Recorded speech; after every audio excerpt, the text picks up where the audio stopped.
When coming up with topics for this speech, I immediately wrote down performance art. It wasn't until we passed around our papers and I got mine back that I realized how big of a term it actually is.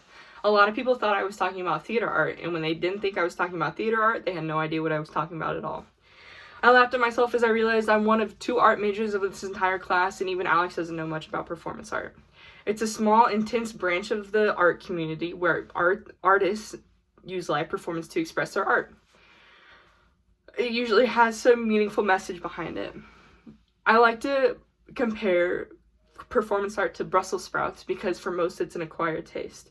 It's pretty weird. It's a pretty weird way to express art, but when it's done right, you can't seem to look away, and that's the case for Marina Abramović and her work. Fortunately, a lot of her famous pieces were well documented, and there's a lot of interviews of her explaining what it all means. Performance art isn't as famous as dance art or studio art, but it still deserves recognition for the hard work that these artists put into their pieces.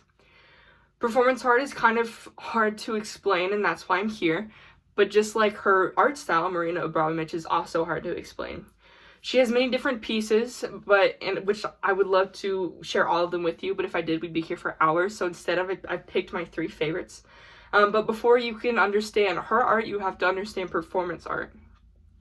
According to Khan Academy, performance art, in a lame sense, is live performance that has to do with time, body, space, and audience. In a fun sense, it's a bunch of collective, weird theater art kids. In World War I, everyone started to freak out. No one knew what to do. It felt like the world was ending, so a lot of people turned to art. This is where classical art faded and modern art came into play. This evolved into the performance art that we know and love today. And it happened all throughout the 70s. When people started putting out their art towards the public, it got weird really fast, and I can't personally say I'm mad. It all begins in 1946. Thanks to the art biography website, The Art Story, we know in 1946, Marina Abramović was born in Belgrade, Yugoslavia. In 1965, she enrolled in fine arts school where she studied painting, and 7 years later, she graduated to start her freelance career. She started doing audio installations, but quickly turned to performance art as her main gig.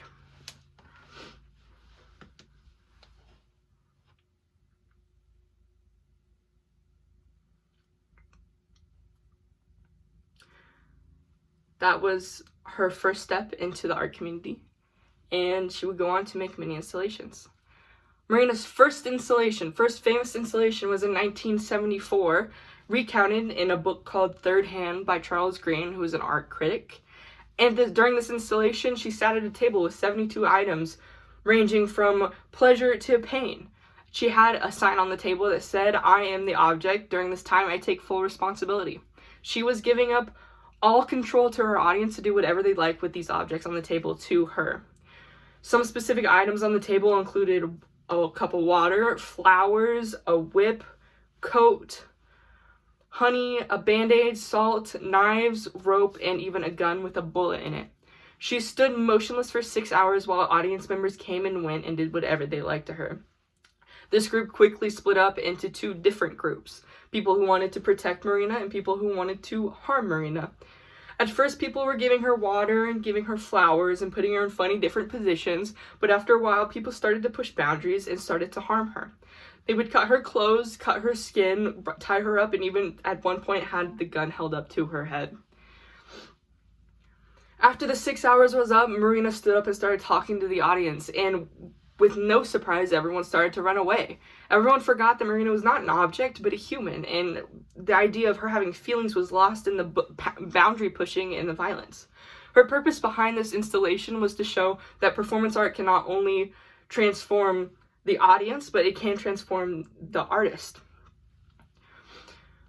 She would go on to make many, many more installations by herself. And just like her career, her personal life also grew during that time.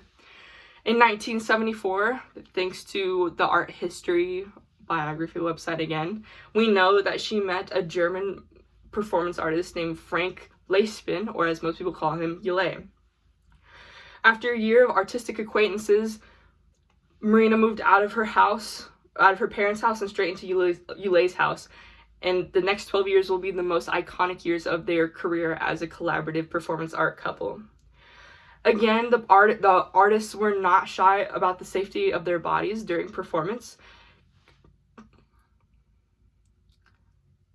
Cynthia Carr is another art critic that wrote about a performance they did in her book called On Edge, Performance at the End of the 20th Century.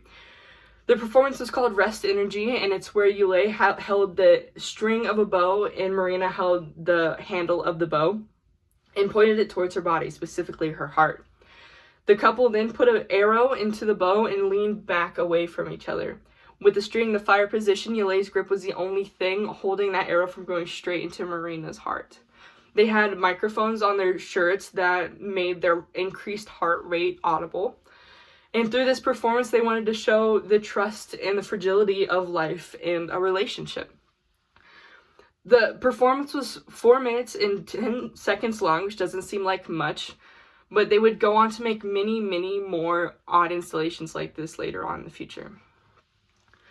Marina and Yulei are not together anymore, but that does not stop Marina from going and making more installations by herself. Her most recent installation was in 2010 called The Artist is Present. It was written about in an article on the Museum of Modern Art and History's website. In this installation, she sat in a chair at an empty table with an empty chair across from her. She encouraged audience members to come in, sit down, and stare into her eyes. People would come in and they would do this, and a lot of people were moved to tears because sitting down in front of Marina and just looking into her eyes, there's nowhere else to go except inwards into yourself. They were forced to experience not only the energy that Marina put out towards them, but the energy that they were experiencing themselves. Marina's purpose behind this performance was to show that the extension of expectation of time can not only influence the artist, but also the audience's expectations as well. Her performances are outlandish. They're weird and they're hard to understand, but that does not stop Marina from reaching out towards people across the world. Through her art, she was able to express love and intimacy and war, and she was able to express everyday things like a relationship and personal life issues and everything that just normal people experience. Not a lot of people understand art, and that's okay. But the idea of this shared expression and creativity that can be filtered through someone like Marina makes performance art even more interesting. Thank you.